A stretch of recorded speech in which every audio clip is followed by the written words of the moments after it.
dari saya, Anda harus memegang akidah dan menghindari ilmu kalam kalau belum cukup modal. Akidah itu sederhana, mengikat.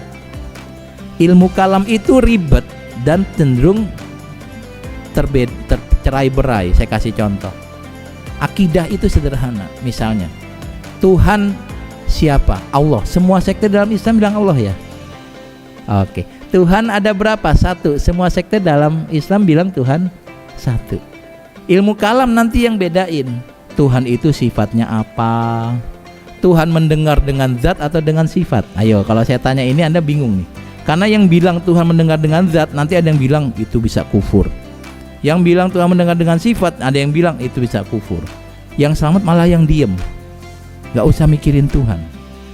Ilmu kalam itu memikirkan sesuatu yang Anda gak bisa pikirkan. Akidah itu memikirkan sesuatu yang sesuai dengan otak kita. Konsep ketuhanan akidah itu pasti sama. Saya kasih contoh lagi. Apalagi? Malaikat. Semua sekte dalam Islam percaya malaikat.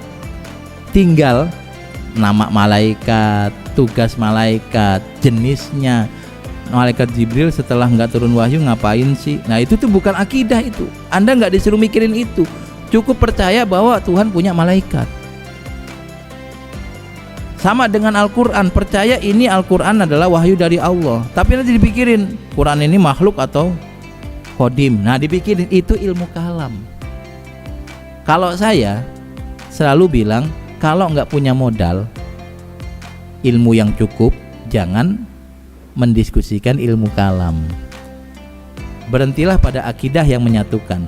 Kalau akidah, semua sekte Mu'tazilah, Ahlussunnah, Syiah, Khawarij pasti sama.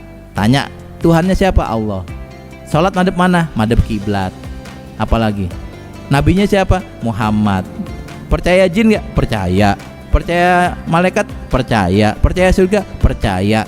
Cuma nanti pertanyaan, apakah surga selamanya atau akan hancur? Apakah surga yang kita akan tempati sama dengan surga Nabi Adam atau bukan? Itu debat. Nanti kalau misalnya surganya Nabi Adam, kalau kita lagi jalan-jalan nggak sengaja ketemu pohon khuldi lalu kita makan, kita diusir dong. Nah malah begitu. Jadi bahas lagi. Nah terus kalau memang surga Nabi Adam masih ada, katanya kiamat semuanya hancur. Kulluman alaiha fan wa yabqa wajhu rabbika kullu syai'in halikun illa wajha. Masa surga nggak hancur? Harusnya hancur dong. Malah ngedebat begitu. Itu ilmu kalam di sana. Ilmu kalam hanya untuk orang yang punya modal otak dan gabut. Dia udah selesai ngebahas sholat, rukun sholat udah bisa, Qurannya sudah bagus, bacaan hafasan asimnya sudah lancar, ismamnya tahu, tahsilnya tahu, imalah tahu, tanda wakofnya tahu. Ini mim kecil apaan ya di atas, ya Allah, ini kenapa ada mim kecil? Apa salah tulis? Masalah tulis.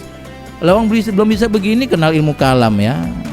Kenapa saya bilang ilmu kalam itu untuk konsumsi orang-orang tertentu dan wajib ada untuk menjawab pertanyaan-pertanyaan yang muncul dari orang-orang. Tetap harus ada orang ahli kalam ya. Tapi ya Anda ini dan saya ini nggak usah jadi sana, Anda jadi mufasir saja.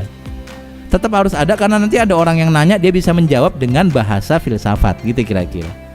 Cuma orang awam jangan, saya kasih alasan.